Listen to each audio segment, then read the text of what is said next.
Sejumlah naskah kuno yang terkumpul dan berhasil diterjemahkan tak hanya mengisahkan asal-muasal Cirebon. Naskah tersebut mengungkap pula sosok para tokoh penting yang membesarkan Cirebon. Syekh Syarif Hidayatullah merupakan salah satu tokoh penyebar Islam di Jawa yang dikenal dengan nama Wali Songo, khususnya di daerah Cirebon dan sekitarnya. Sosok besarnya dikenal dengan sebutan Sunan Gunung Jati. Dari naskah kuno, terungkap kiprah Sunan Gunung Jati tak hanya sebagai tokoh muslim, sang ulama juga memiliki sejumlah karomah atau kehebatan.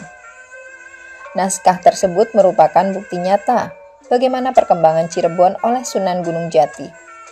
Hingga saat ini masih menjadi panutan, bahkan bagian dari ilmu pengetahuan, kata filolog asal Cirebon, Opan Rahman Hashim. Dari ribuan naskah kuno Cirebon yang terkumpul dan berhasil diterjemahkan, terkumpul banyak sekali kehebatan, keahlian, dan kesaktian dari Sunan Gunung Jati. Namun di antara itu semua, ada 5 keahlian utama. Berikut adalah 5 keahlian dari Sunan Gunung Jati Cirebon. Pertama, ahli bahasa.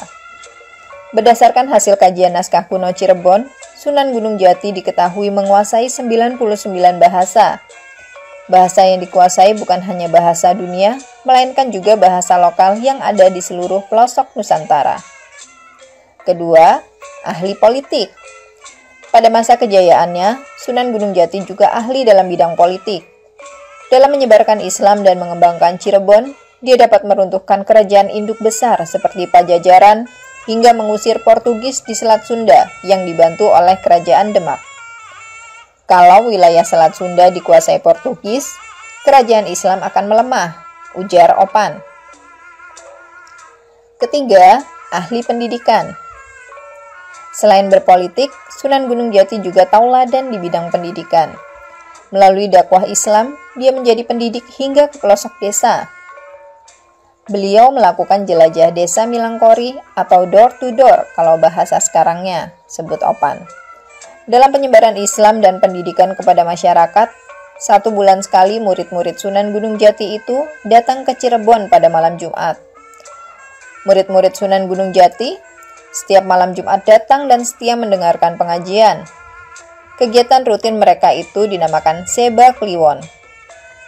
Tradisi itu saat ini masih ada tapi bukan mendengarkan pengajian lagi, melainkan ziarah kubur ke makam Sunan Gunung Jati, kata Opan. 4. Ahli strategi perang. Dalam mempertahankan eksistensi Kesultanan Cirebon, Sultan Gunung Jati perlu memperluas wilayah kekuasaannya.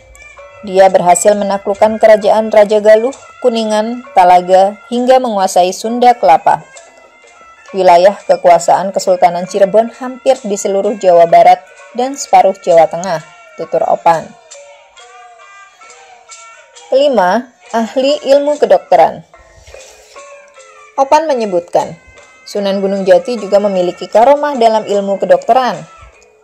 Opan menceritakan saat itu ada pasangan tengah berselisih paham mempersoalkan perut sang istri yang membesar. Suaminya yakin kalau perut yang membesar itu hamil, tapi istri tidak yakin.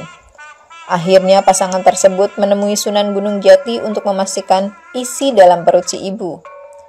Dan ternyata saat diperiksa bukan kandungan, melainkan penyakit tumor, ujar Opan. Ia menyebutkan, selain ahli mendeteksi penyakit, ilmu kedokteran yang dimiliki Sunan Gunung Jati adalah operasi tanpa bedah.